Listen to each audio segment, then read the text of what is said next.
Hello, my friends. Happy Saturday, or whatever day you happen to be watching this. My name is Cody C. Engdahl, and I am the author of 5 novels. I'm in the middle of writing my 6th one right now, and we're going to get into talking about the progress and how I am doing. Uh, I am my progress for my 4-month point of writing this novel, The French Fiasco, is better than I've done any of my other novels. And I have a system that I use, excuse me, to keep myself accountable.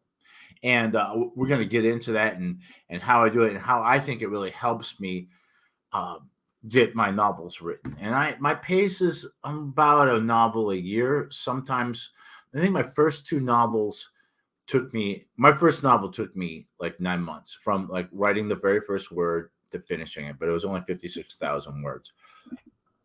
Um, the next novel I think took me 10 months, and then they started getting along. I think the longest one that,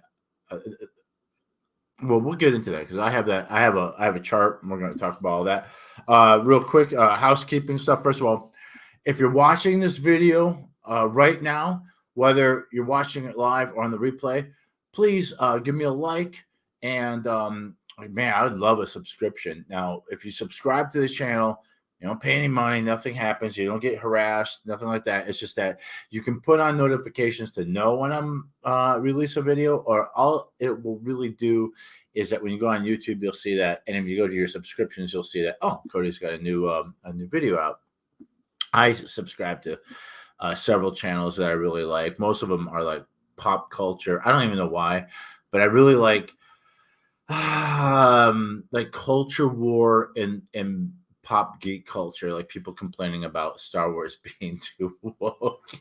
And the thing is, I don't even care. I really don't. I don't really care about. I mean, I do. I was a Star Wars fan as a kid, and I tried to rekindle that as an adult. But it's okay. I mean, I don't feel like what they're making now is really Star Wars, but if some people like it, great for them. But anyway, this is what I do. I ramble and I get off topic. I drive everybody crazy. So we're going to get right back onto the topic. You may notice that I am at Engdahl House North, or at least Engdahl House, Tennessee. I'm home in Nashville right now, just for a little bit. If you didn't know, I'm taking care of my father down in Florida. He's in hospice, but he's doing fine. I don't know when the day comes, but we have great meals. We have cocktail hour every day at 5 o'clock. Because my dad likes to have a drink. And but Michonne, my sister, is down there right now to kind of relieve me so I can come up here, mow my lawn, see my girlfriend, and get kind of caught up with things up here. And then I'm going to be back down. So because of that, a lot's been going on lately, where it's been kind of hard for me to keep up my my pace, because my goal is to do one of these videos once a week. Sorry, I sprung a leak here. I got allergies and I'm reacting to something that's in the air here.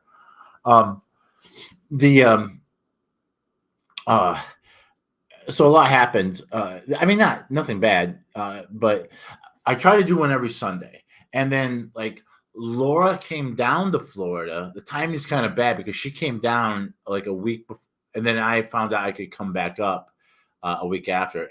My goal is that Laura and I see each other, whether she's in Florida or I'm up here, once a month. Other than that, it's me, at my dad's house taking care of him. So what happened was, I didn't do a live stream last Sunday because Laura was in town and I was distracted. It also kind of threw off my and actually didn't. The whole time she was there, I stuck to my writing quota every single day. And then the other thing that happened was a friend of mine, author Stephen A. Mackay, he had a book out. It's book 2 of his King Alfred the Great series. And I was reading book 1. So what I really wanted to do was finish reading that novel and write my review and do all the things that, if you follow me, you see that I do. I write the review. I post it on Goodreads. I post it on Amazon. I'm now posting it on Waterstones as well, because a lot of my friends are British. I'm on Waterstones. I mean, it's through this program with Amazon, because Amazon is basically my publisher. And I have this option. It's called the extended distribution, which means if you're like, no, I only buy books from Waterstones, you can still buy my book. Or if you say, no, I don't buy from Amazon, I buy from my independent bookstore. That's fine. Go into your independent bookstore. We have one here called Parnassus. And you could say, do you carry Cody C. Engdahl? And they're probably going to say no. And then you say, but they'll say, but we can order it for you. And so you can go to your locally owned independent bookstore and say, yes, I would like one of Cody C. Engdahl's book. Please get me this.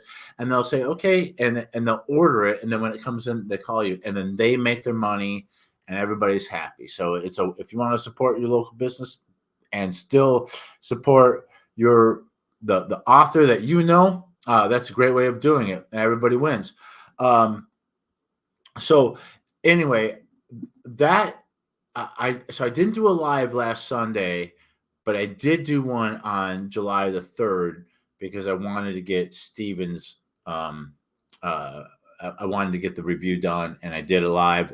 You may have caught that one, and then that threw off my writing. So like I'm not doing great as far as like this week, but I'm so far ahead on my quotas because I have like a daily quota, a weekly quota, a monthly quota, and then a kind of projected of when I'm going to be done.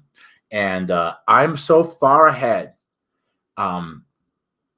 in my writing of the French Fiasco right now that if I didn't write another word for the next 2 months, I would still be beating my record for my other my other 5 books. So that's something to celebrate. I am not gonna let up at all. In fact, I wrote this morning. I drove about 13 hours from Florida to Nashville. Went straight to Laura's house. We went for a walk. We took showers. We made drinks. She made a great like coconut and pistachio encrusted pieces of steak with couscous and cauliflower. It was delicious. And went to bed. I wake up at like 5 o'clock in the morning, just naturally. I don't even need an alarm clock. I'm just bam, I'm up. And laid in bed, I think I wrote about 690 words. Which is, my goal is to write 500 words a day and 2,500 words a week. That means I don't have to necessarily write 500 words every day. And I can make up for skip days or if I don't quite get there on one day, some days I sit down and write 1,200 words or 2,000 words, but that's the pace I try to do is 500 words a day, 2,500 words a week, and 8,000 words a month. And I'm going to show you what that will look like if you do it over time. What else happened? Oh yeah. So I kind of stopped writing on that Tuesday, or what day was it? Let me look at my calendar.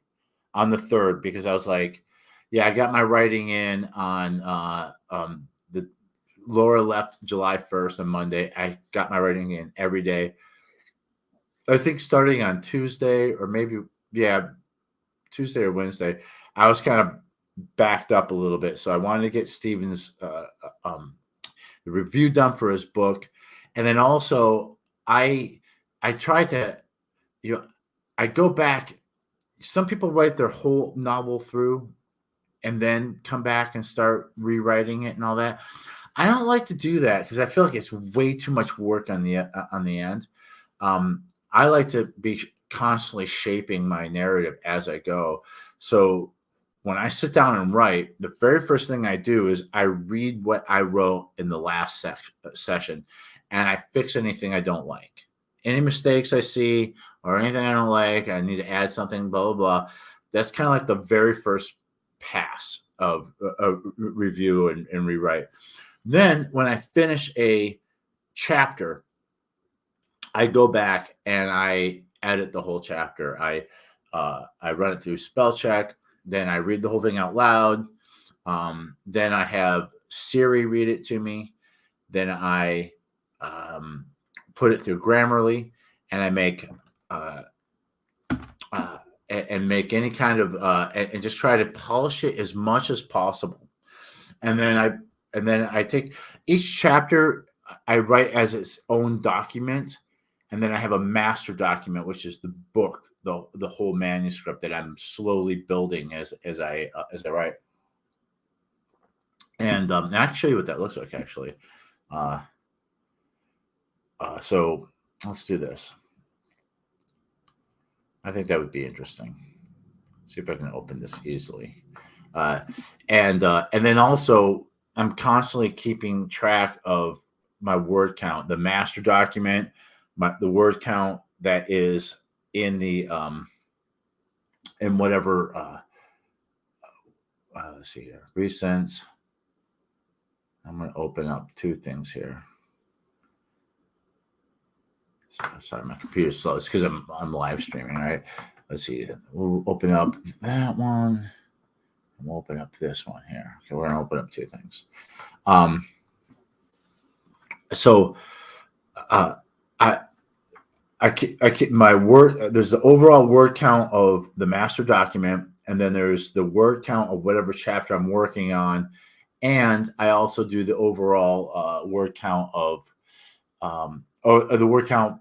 I keep the historical note separate, and the reason why is because the reason why I don't write one big long document because it's really hard to navigate inside a super long, super big document, and it's easy to screw things up. So I like to build my master document chapter by chapter. And I'll show you what that looks like. Let's see, stop sharing screen, and then I'm going to share screen. And let's see here. Let's do window. Okay, so here's an example. Okay. All right. Let's see. I just want to make sure. Okay, so this is I just started this. I haven't started writing it yet, but this is chapter 18. I haven't even given it a title yet. I usually title every chapter. There's some notes. What I do is whenever I finish a chapter, I make a duplicate of it, and then the original one I clean it up and I do all the editing with, including deleting all the notes and things like that. And then the new duplicate, I rename the next chapter. It'll have a title. This one does not have a title yet. And then you can see some of my notes. And already this Helen, Carl spots Helen in the luggage train. She tells him the emperor is among them. That's not going to happen because I've already written it different. There's some notes. There's the Battle of Mars Latour, which I don't think we're actually going to get into, but I have just some notes here. And then I've started this thing called the 5 things, and this really helps me from getting writer's block. I just think of what are the next 5 scenes that need to happen from where I am now. And this is constantly getting updated, and you see there's more than 5. But my rule is there has to be at least 5, right? So here's the next 5 things that they have to write. Then below that, I have dates. These are some just dates, so I can keep in mind where I am in the scene, or where I am in the history as I'm writing my story, to make sure that my story is lining up with actual things that are happening.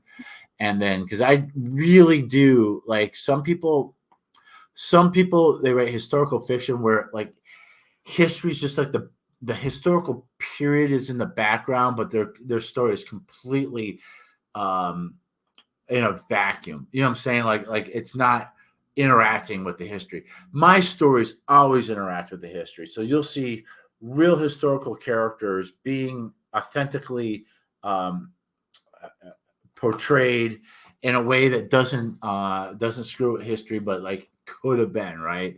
Um, so Carl, meets famous people as he goes through history. It's kind of like Forrest Gump does, right? And then this is stuff like historical notes. So if I need to add things to the historical note, I already did this. Metz and the Port. I can't speak French, but uh, Port de Allemonde. I can't. I'm not going to embarrass myself anymore.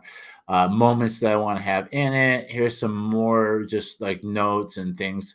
This is literally copied and pasted from non-fictional account just so I can have reference to something. And I don't even know if I'm going to use. And what I would do is just use this as a reference. So when I'm writing my narrative, I can see how something happened. So that's what a chapter looks like. Now let me show you what that looks like when we bring it into the master document. So let's do present. We're going to do share screen. And I'm going to share a window. All right. So this is my this is what the book looks like right now. All right. Now, don't get these pages confused with what it's going to be in a book, because one page of a document, a WordPress document, which is the word processor I use, is probably like, I don't know, 2 to 3 pages in a regular book, and I'm just writing it in a WordPress.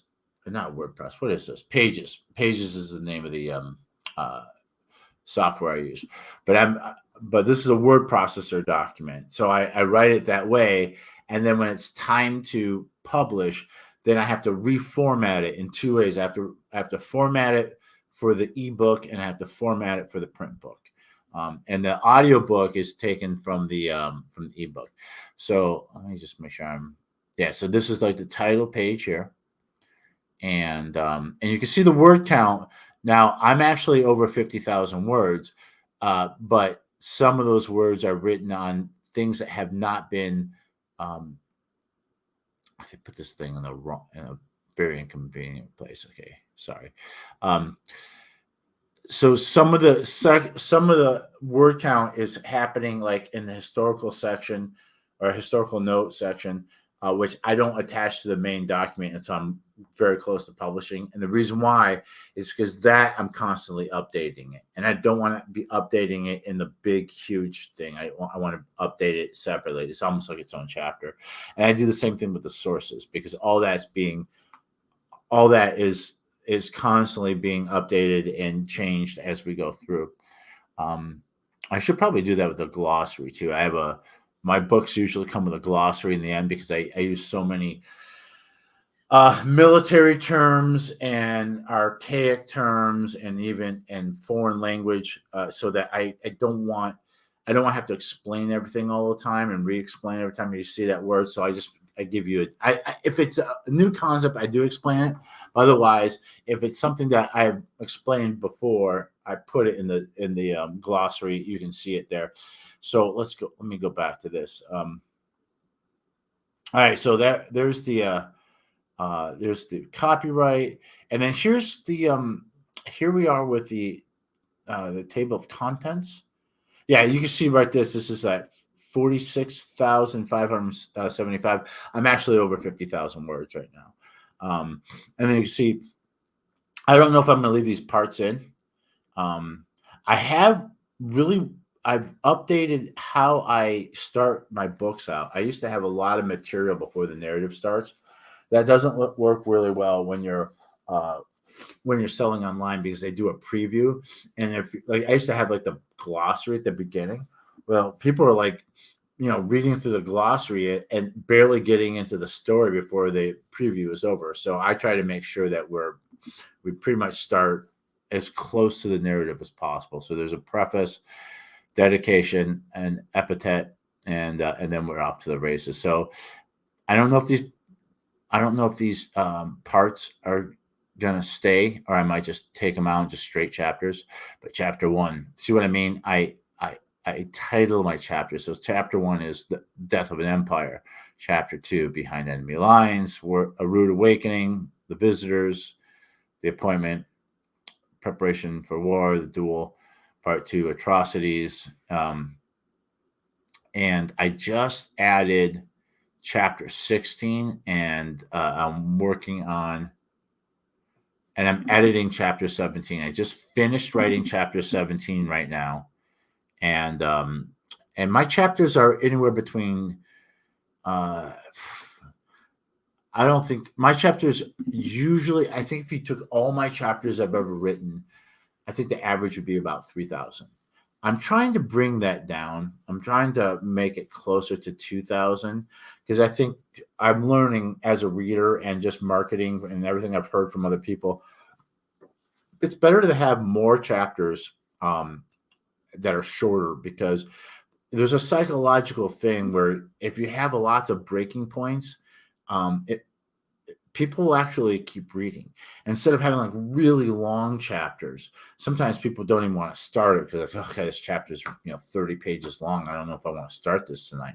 But if you give people a lot of breaking points, they will go on to the next one. And it's a weird psychological thing.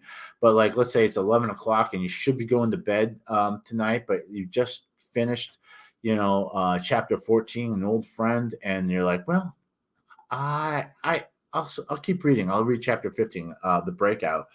So I think that's an effective way to do that. And then you can see here's my preface. I do a historical context, and then my dedication, the epithet. I like this. I like this line. History doesn't repeat itself, but it often rhymes. Samuel Clemens, aka Mark Twain. And here's a little hint. Do you remember the day when you first came my way? I said no one could take your place. Maxine Nightingale, right back where we started from. This is the song. And then we start with chapter one, the death of an empire, which starts in Santiago de Querétaro, Mexico. Yes. My book about the Franco-Prussian War starts in Mexico. So I haven't added chapter 17 to this because I have because I'm still editing it, and once I'm done, I'll probably be done editing it today or tomorrow, and then I'll start working on chapter 18. But all in all, I have written now over 50,000 words. I'm probably about 51,000 words as I sit here today. So let's take a look at, well, what does that mean?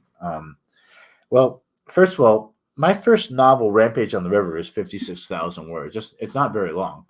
I mean, it's about the same length as like a Louis L'Amour Western. And then as I wrote more books, my books started getting longer and longer. So the first one was 56,000 words. The second one was 69,000, Perils of Perryville, 69,000 words. Then things blew up. So the third book was the final book of the trilogy.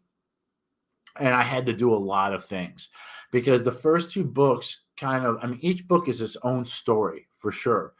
But there was kind of a bigger story arc that kind of got to a certain point, like kind of had I don't know, kind of completed a circle and completed a larger story arc between the first two books. So the third book, which is the capstone of the whole Civil War trilogy, because I wanted to do the Civil War in 3 books. There was a lot I had to do because there's a lot I had to set up to make that book make sense. That book could have been 3 books if I wanted to do that, but I did not want to do that. I wanted it to have one big cohesive story. It was 119,000 words. And then the fourth book was a prequel to the trilogy. And if you're familiar with the trilogy, the main character is named Carl Smith, and the the prequel, which is book 4, is called Mexico My Love, and it's about Carl's parents, and it's how you when you find Carl in the beginning of book 1, he's a young man, he's a teenager. He has grown up in Detroit with a single mother. He's always been told that his father was lost in the Mexican War of 1848, and has never gotten a whole lot of information about his dad. And so Mexico My Love tells the story of Carl's father and mother, how they meet in Marseille, France, and they fall in love. There's a little bit of a kind of a lover's triangle going on here. They fall in love, they run away together, and to North Africa. They get into this big adventure with the Algerian resistance against the French invasion. They end up crossing the ocean and have an encounter with pirates, and then they get to Mexico, end up going to California, Los Angeles, where they fight in the conquest of California. And then the whole story ends at the walls of Mexico City during the Battle of Chapultepec and the Battle of Mexico City. And then that was 124,000 words. That was a big epic book. That one could have been 3 books as well. I decided I did enjoy writing big epics, but they take a lot of time. That book took me 18 months, almost between 18 and 19 months. So, and my goal is a book out at the earliest, maybe every 9 months, at the latest 2 years. And so, but I think right about a year. I would like to have a new book out every calendar year. Is kind of the way I'm pacing myself. And if I do have 2 books out in 1 year, well, hopefully, like they're like 9 months apart. I think the very closest that you should do is 6 months. I think you need to give your readers time. I think if you just overload them, they'll just I can't keep up with it, and they'll move on to something else. That's my opinion. I do know that there are people that do what's called rapid release, where they write a bunch of books and they put them out really fast. I don't know. I think you're asking your readers a whole lot, and I think it's fun to wait. I think it's one of the things where Star Wars has gone wrong lately is that when I was a kid, I'm an old guy. I went and saw Star Wars. That's all it was called. In 1977, I was 6 years old. I just gave away my age. And I think the next movie came out 3 years later, Empire Strikes Back, and then 3 years after that. So there was time for you to miss it, to want it back. And back then, we didn't have. You just had to wait for it to, like they would do a second run. They might like a year later bring Star Wars back out so you can see it again. But that was before like cable, before we had VCRs, or before most people did. Now they're just putting out just garbage, man. Just show after show. None of the stuff makes sense. None of it matches up with anything else. So I don't know. Okay, I'll get off my high horse here. So so then I decided that I wanted to pick up the pace a little bit, because I'm like, okay, 18 months is still within like my wheelhouse, but I would like to tighten that up a little bit. And I also, honestly, as a reader and a writer, I think 80,000 words is like the Goldilocks where you need to be. It's the Goldilocks, because I think a lot of times, like a big thick book like Shogun or War and Peace, or what's some of the J.K. Rowling books, 240,000 words. I think a big book can be intimidating to people. So I think you want to give people stories that they can chew, because when you take on a big book to read, you're really like committing yourself. Like, I'm going to be reading this for a while. I think as a businessman and as an author, first of all, writing shorter books, you're getting them out quicker. and you make more money. So instead of writing, like a 160,000 word book, why don't you break that into two? I mean, every book should have its own story, has its own resolution, and it should be a story into itself that can be read independently. And I make sure that even though all my books are connected, I make sure that if you picked up any of the books, any of them in any order, it would still make sense, because I always write with the assumption that the reader has either never read any of my other books, or maybe they've read it, but it's been a while and they don't remember, especially if I'm putting about a book a year, right? So I'm shooting for 80,000 words. I think, how many words was, I think The Prussian Prince was 76,000 words. So close enough. I mean, I would say between 70 and 90. That's close enough, like playing horseshoes or hand grenades. 70,000, 90,000. Once it starts getting closer or over 100,000, all right, well, maybe maybe we should edit that, or we should possibly save some of that material for the next book. And that's actually what I did, because The Prussian Prince, that title, the concept I had, is actually the book I'm writing now. I wanted to write a book about the Franco-Prussian War. And so my thinking was, and I had an idea of how it was going to work, but my thinking is that I wanted something that my character could do after the Civil War, that he would get involved in. The timing didn't work out, because there's like 5 years between the American Civil War and the Franco-Prussian War. So, and the story that I wanted, one of the stories or concepts I wanted to do, required that my character doesn't know something. And it didn't make sense for him to not know this for 5 years. That did not make sense at all. So and then I saw there was the Austro-Prussian War, and I said, okay, well, maybe I can do this. But there's something very important that I wanted to have happen, and it needs to happen in France, not in Bohemia, which is modern day Czechoslovakia. So I realized when I was initially writing the Prussian Prince, well, then I said, okay, well, what I can do then is make this another big book and have make it 2 parts. And part 1 is the Austro-Prussian War, and part 2 is Franco-Prussian War.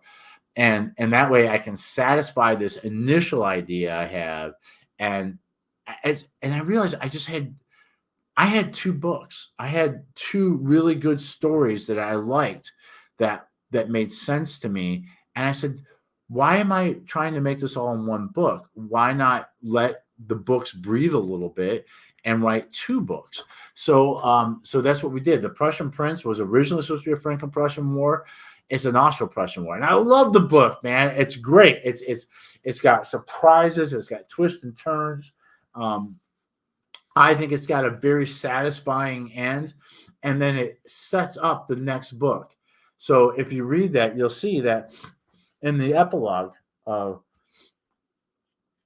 even towards the end, we set up the character so that he'll be in position for the Franco-Prussian War, and then we do a little bit of epilogue that kind of portends the next conflict for Prussia.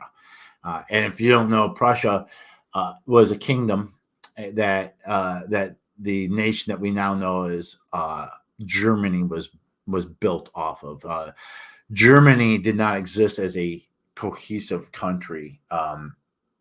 It was part of the Holy Roman Empire for 1,000 years. The Romans call it Germania, and that's where we get the name, that name. But it was mostly like when the Romans were messing with them, and they never quite conquered them. It was a bunch of petty little kingdoms. And then during like the early to basically during from the fall of Rome, shortly after the fall of Rome, I can't remember what year it was. It was probably about 800 AD. I can't remember though. But basically, it becomes the Holy Roman Empire.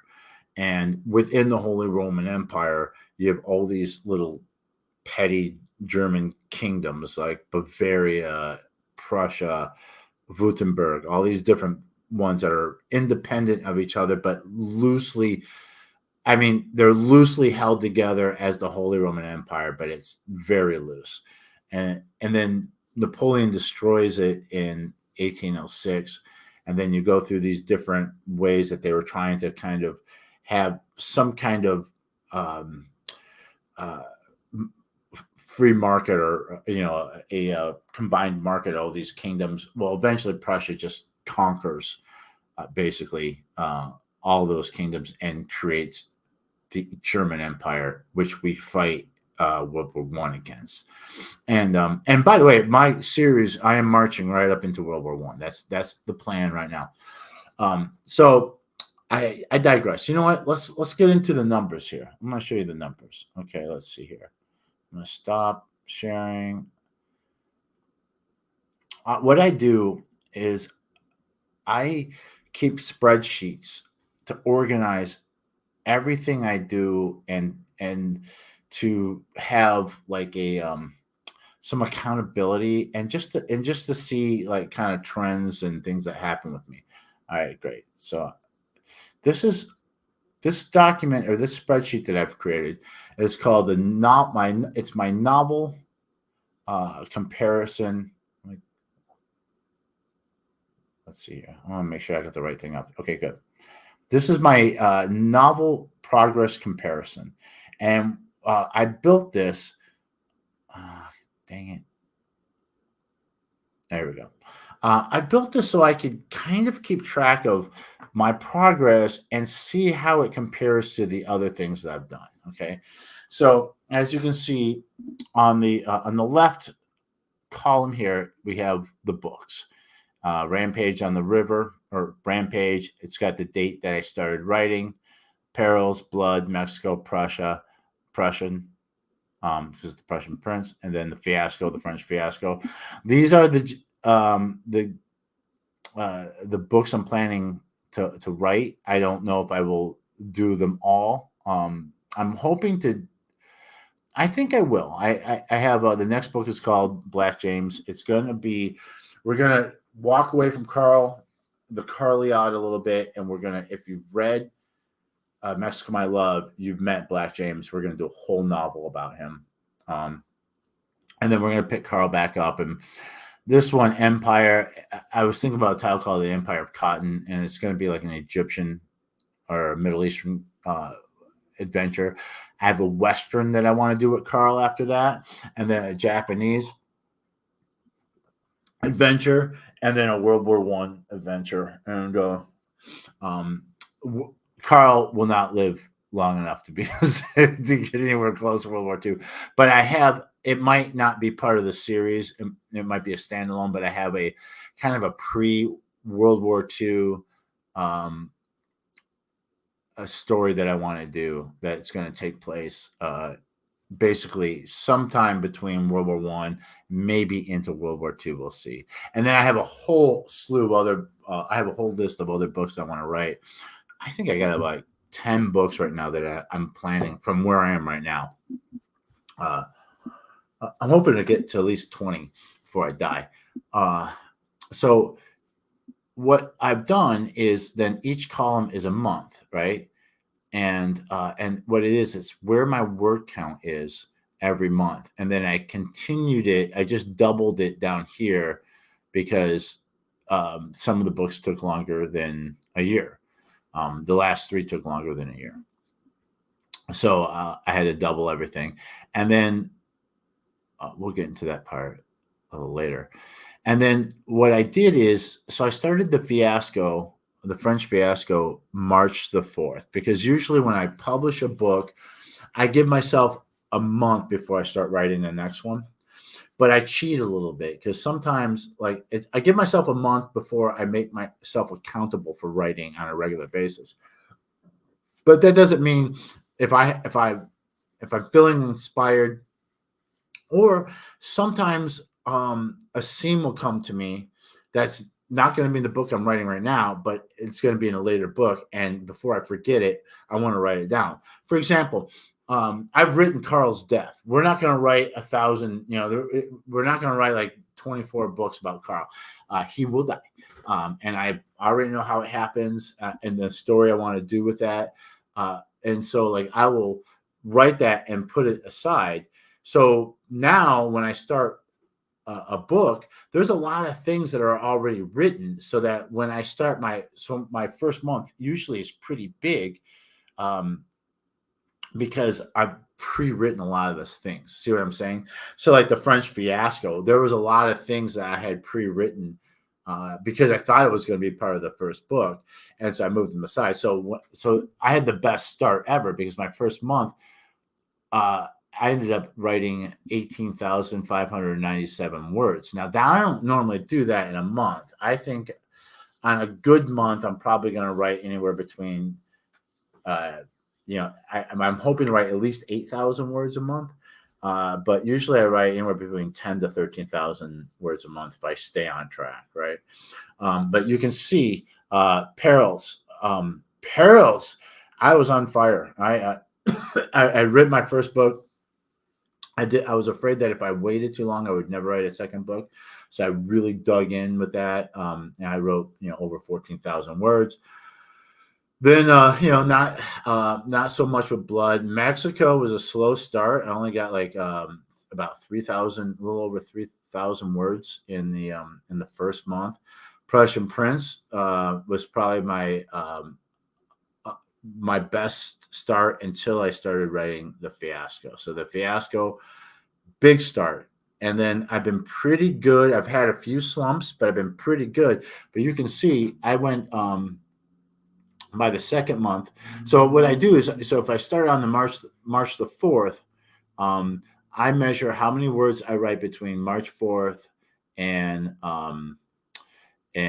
April 3rd. And so the new month always starts on this date. And see, I write in the current month date. So when I do Black James, whatever month that starts, I will put the start date here, or the start date here, and then that way I know when the new month starts. See what I'm saying? So here we go. The Fiasco. I've been writing it now for 4 months. So the 4th of July starts my 5th month, and as of the end of the day, July 3rd, I was at 50,906 words. So that is almost 51,000. And I have written since the 4th of July. So I'm probably about 52,000. Now, let me show you where I was with my other books. The closest I was to that was the last one, The Prussian Prince. So I think if you look at this, you can see this trend. By the 4th month of my first book, I was only 26,000 words in. The next book, by the 4th month, 32. And then the next book, I was up at 33. So it looks like every book I'm getting a little faster. The reason why the other books took so long is because they're actually longer. Now, I did have some slumps in there. There were times where I kind of fell off the horse. And I think I had a month where I only wrote like, it was pathetic. I think I wrote like maybe 3,000 words in the whole month.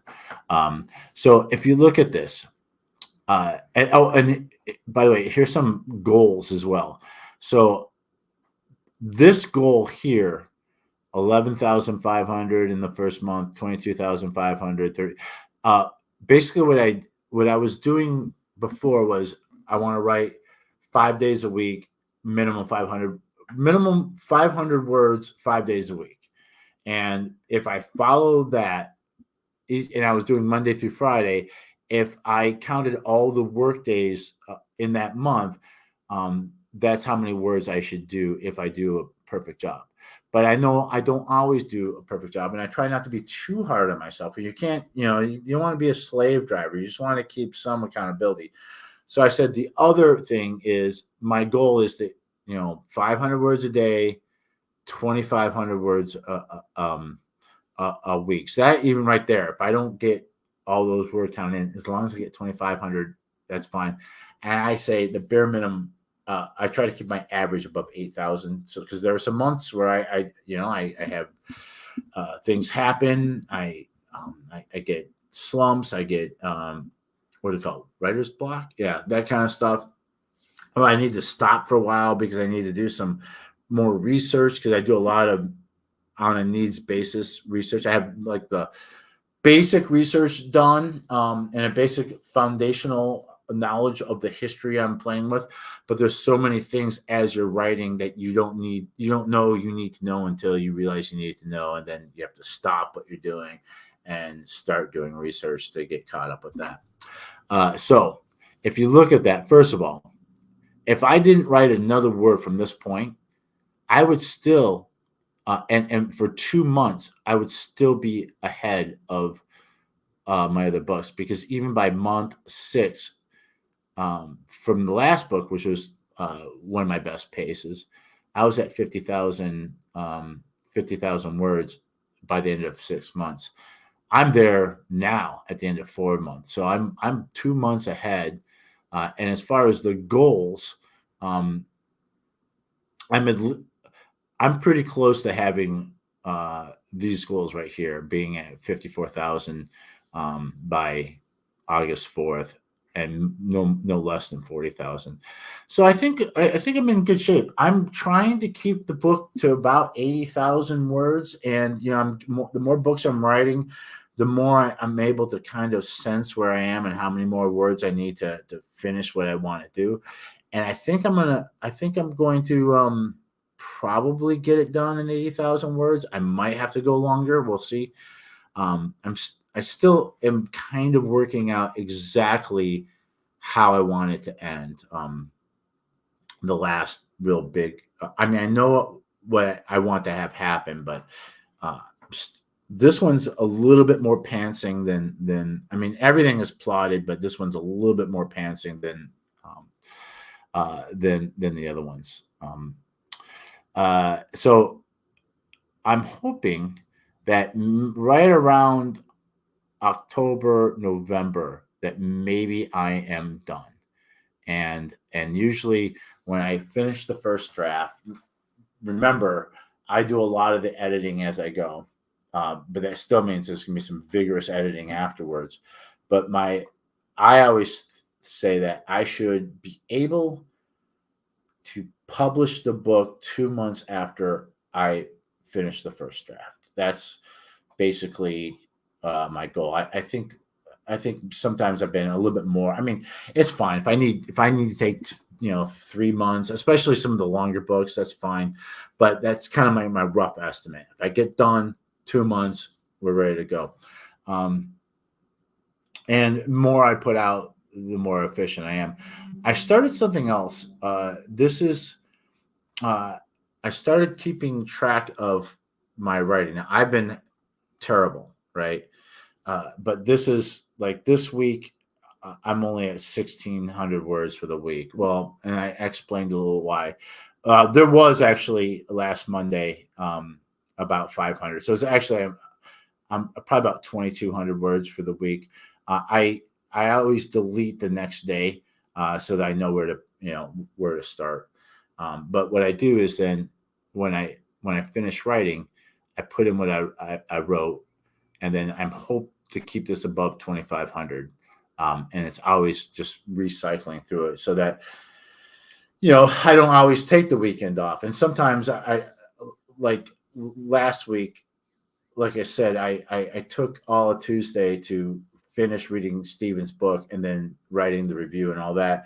And then the next day on the 4th, instead of writing further, I stopped so I could edit a chapter before because I was going to have like 2 chapters that needed to be edited because I was almost done with the next one as well. So I took that time. I'm going to show you one more document here. Let's see. Let me find, where am I? Yeah. Okay. Let's remove that. And I also have another thing that I do that helps me kind of have a little bit of accountability. All right, let's see if I can pull that up. Is that? No, that's Okay. Okay. Stop, and then present, share screen, and window. And I have, yeah. Okay. I also try, like I said, I try to keep my average above 8,000 words. Okay. This may be hard to read. It makes sense to me, though. Here's Rampage. So this is my word count every month that I wrote. It took me 7 months to write the book and then 2 months to edit it. And so I wrote down my numbers of how many words I wrote in each of those months. I had a big month 5. Um, and my average was just above 8,000. Here's the Perils of Perryville. Had a big month 1, over 14,000 words. A terrible month 2, only just under 4,000. My average was 8,700. Blood for Blood. I had a big month 2, big month 7, big month 13th. I had some months that weren't so great. That was my average there. And then let's see here, Mexico, My Love. My average was under 8,000, which I try not to do. I had some like, look at this, only 2,800 words for the month 5. Yeah, I remember kind of crashing on that one. Yeah, it's my worst month ever. The Prussian Prince. I cannot remember what I was doing during month 5, but I only got 326. I think I was traveling a lot because I had a job that had me living in hotel rooms constantly, and it was hard to keep up with the writing. And that, look at that, the average was 6,700. So that's terrible. Now the Fiasco's here, the French Fiasco. And you can see I have almost 14,000 the first month, 9,300 the second, 9,300 the third, almost 14,000 the fourth month, and now my average is 11,500 basically. And then I have the averages of all the months that I was actively writing for all 6 novels, and it's right at 8,100, and that got under 8,000, and I was concerned, and I'm like, I want my overall average to be over 8,000. I feel like if I can do that, and here's my reasoning. Oh, look at this. Here's Lloyd. How you doing, Lloyd? Lloyd Elmer Jr. is an author as well. You can check him out. That's his name. Write it down. You can check him out on Amazon. He writes like Stephen King and what's that show, the Twilight Zone style kind of books. But he says, I have a version of that spreadsheet myself. Yeah, and I think that's the biggest thing about being a writer is you have to like have a certain amount of discipline, and you have to have systems of accountability. So and for me, that accountability is having word count goals. And if you notice, they're not very high, only 5,000 words. And I'm sorry, 500 words a day on the days that I write. 500 words is not hard to do, but it can be hard to do consistently, and especially as much of the research I have to do. I'm going to show you something else too. I want you guys to look at this real quick. And just so you know, one of the reasons why I decided to do this today, and I started saying this earlier, and then I got sidetracked, is part of the accountability. I'm trying to do a live once a week. I did a live on the 3rd. That was the review of Stephen's book. I also, hang on a second. Preview file, open recent.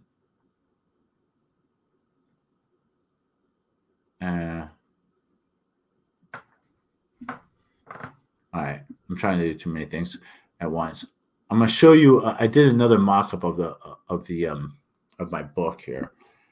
Let me finish what I was saying now. So my plan was I wanted to get Stephen A. McKay's review in before the launch date of his second book, which was July the 4th, and I did. And that was the topic of the last live. I wrote a blurb for the French Fiasco, and I thought I would do that as a good topic, but with traveling back and forth, I really wanted to be able to set that up. Like I wanted to put it out on social media first, and then do the video.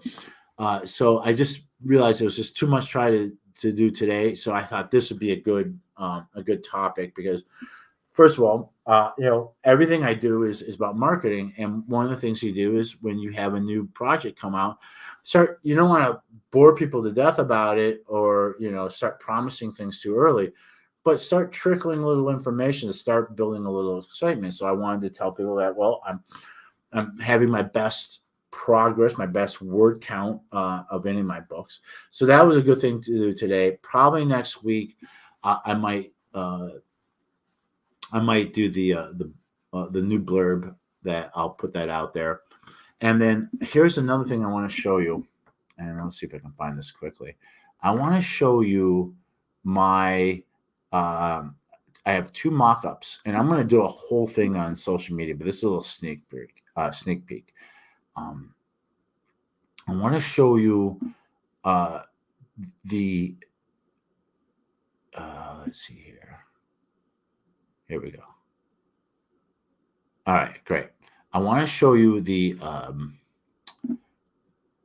mock-up I had for the next book, and then I want to show you the new one. And this is, I almost feel like I'm cheating. I basically find paintings that are from that event that are public domain, and then build a cover over it. And I think I'm going to do this new one. So let me find my way back to the camera here. Okay, here I am. Okay, I'm going to show you what the cover has been, and it's the one that's on the thumbnail. And let's see, share screen. And let's see. Oh, let's do entire screen. Hopefully I don't have anything I'm embarrassed about. Okay, great. Yeah, I think that'll be easier. So here is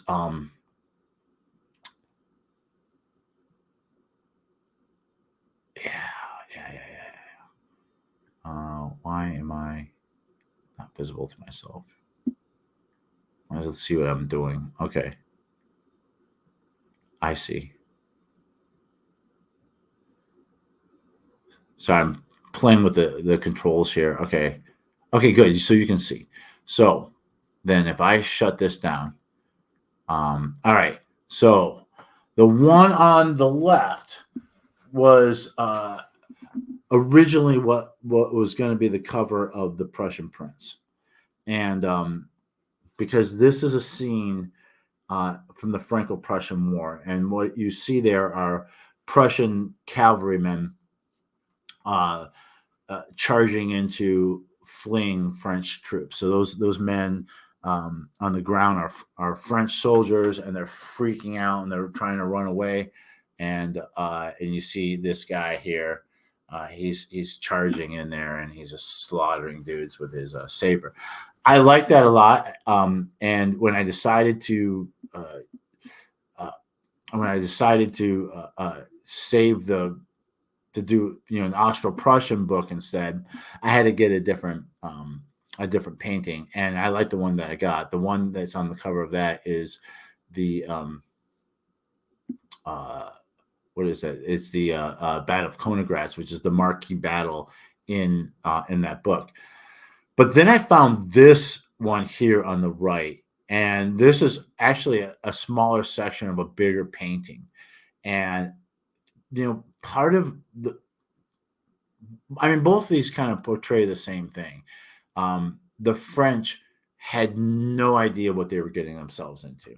No idea. They thought that they were just going to put Prussia in their place. The French didn't have the organization, the discipline, nothing. It was literally a fiasco. And so I like the desperation of it. And both these paintings do that. But I don't know. I really like the one on the right. And I feel like this guy right here, I feel like that guy looks like me. So you can see there's like a burned down, broken down structure here. And these are Frenchmen with you can tell because the French, they look a lot like a Civil War. Well, everybody were wearing cappies and similar uniforms. The French wore red trousers. These are the Prussians on the inside here. You can see the guys pick up. I think this guy looks like me. and there's more to this painting, and there's a guy that looks like my nephew. But what do you guys think? Do you like the one on the left or the right? I'm probably going to do at some point a poll on my social media once I get my act together. Let me get back on camera here and see what's what. So if you're watching this, either now or if you're watching it later on, let me know if you like one of those or the other. Like I said, I'll be putting those up. I think here's what's coming programming though. Okay, so next Sunday I'll be driving back to Florida, so I will not be live streaming next Sunday. So we'll get it in. It'll either be my review of Angus Donald's 5th episode of his Arthur book.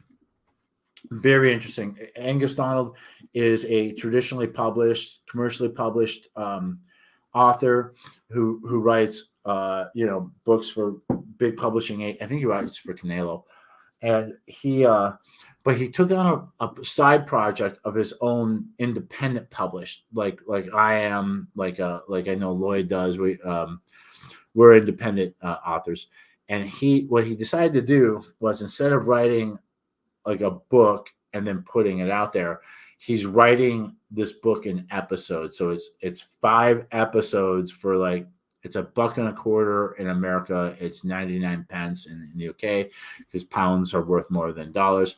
And every couple months he puts out a new episode, and then 5 episodes make the whole novel. And I think once he does that, I don't know if he's going to keep the episodes up or if he's going to take those down and then publish it as a novel and then do the other episodes. I don't know. I guess he would leave them all up.